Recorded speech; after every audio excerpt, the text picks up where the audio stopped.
everybody, to 31 1980s horror movies for Halloween, where I'm counting down my favorite horror movies from the 1980s. So we're one away from the top 10, we're at number 11, and this is another one that breaks my heart that it did not quite make the top 10. This is my first Stuart Gordon movie on the list, and you're going to see another one here later on. So at number 11 we have From Beyond.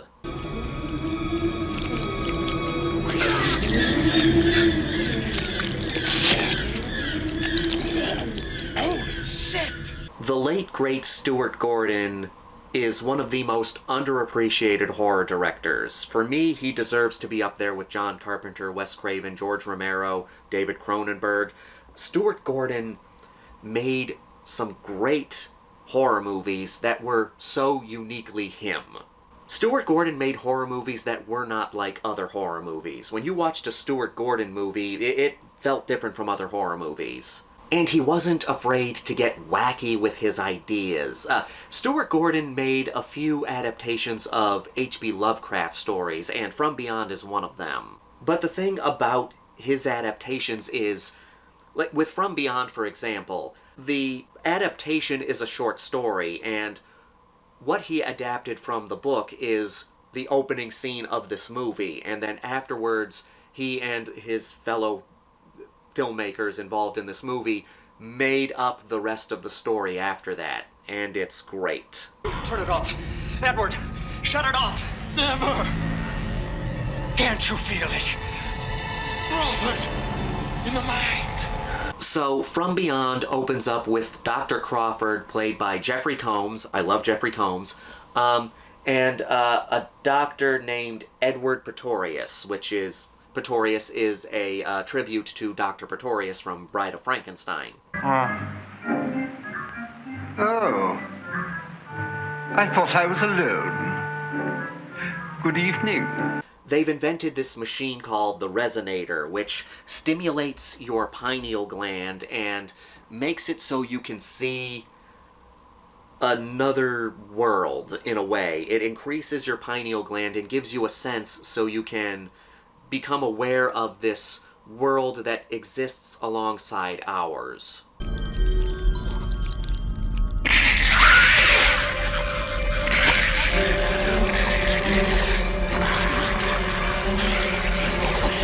There are creatures that are around us all the time, but they exist on another plane of existence. So they aren't aware of us and we're not aware of them. But the pineal gland makes it so you can see this other world, and then this world becomes aware of you, and then bad things happen. Dr. Pretorius gets killed by something. It ate him. Bit off his head. Like a gingerbread man. Crawford gets accused of murdering Pretorius and gets committed to a mental hospital, which brings us to Dr. Catherine McMichaels, played by Barbara Crampton.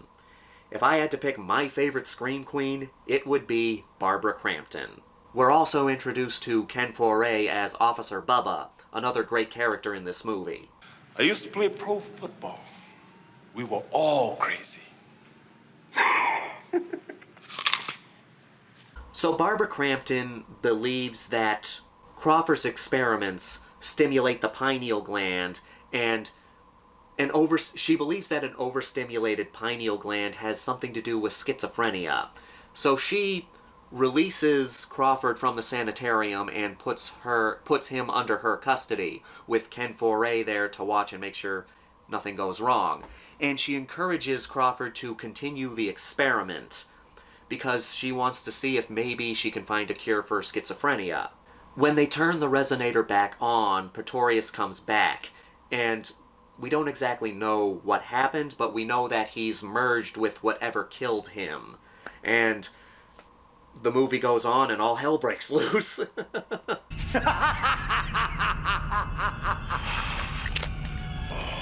just the body, but my mind is indivisible. Bodies change. I love cosmic horror, and when I want to introduce people to cosmic horror, I think the three best movies to watch are The Thing, In the Mouth of Madness, and From Beyond. For me, those are the best examples of cosmic horror in horror movies. I love the idea of this movie, the fact that there's another plane of existence with these creatures in it, and we're unaware of each other, but they're around us all the time. That's a freaky thought. Dr. Pretorius is a fantastic villain, one of the most underrated villains in horror. His whole thing is he's been taken to this other world, and now he is able to sense things in an extreme way, and he just wants to bring people into this world so he can continue this extreme sensory, if that makes any sense. Edward, my God, what have you become? Myself. But it creates this perfect way of building suspense, because every time they turn on the resonator, Pretorius comes back, and every time Pretorius comes back, he looks different, he's more deformed, and that creates intrigue. We're wondering, oh god, what's he gonna look like this time? What's he gonna look like next time? Is he gonna look worse next time? And that's just a perfect way to keep people interested in the story. Jeffrey Combs is great as Crawford. Jeffrey Combs is great in everything he does, but the person who steals the show is Barbara Crampton. This is her movie. Her character is the main character. Her character has the most interesting arc. Turn it off. No. I have to see more. Feel more. She starts off as someone who genuinely wants to help people. She wants to try to find a cure for schizophrenia. But every time you turn on the resonator, it stimulates the pineal gland and makes you want to sense things more. And it also makes you very, very horny. So the resonator becomes like a drug, and Barbara Crampton, or Dr. Catherine in this movie, becomes addicted to the resonator and wanting to feel the sensations more. Then she goes from that to understanding that she's gone too far in the third act and wanting to destroy the resonator.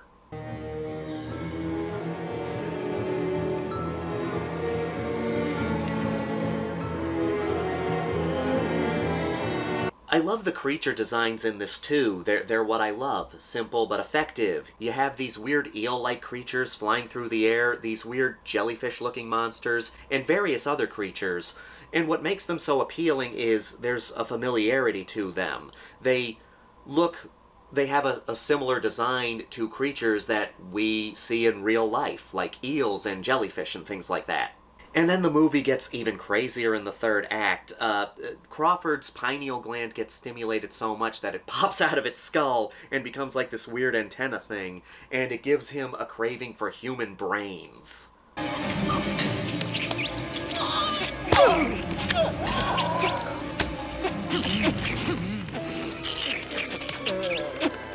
That's what I love about this movie. It has this weird idea and it just goes for it. And the pacing is great. So it's like when we got to the third act, I thought, oh, the movie's almost over. That's a shame. But then it kept going and I was happy. I'm like, oh, hey, we're still going.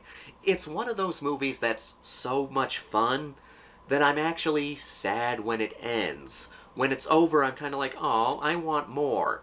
And that just proves how good the movie is. And it shows that the movie ends at a perfect time. It's not ending with me saying, damn it, can't this end already? It's ending with me saying, I want more. And that just tells me that it ended at the perfect time.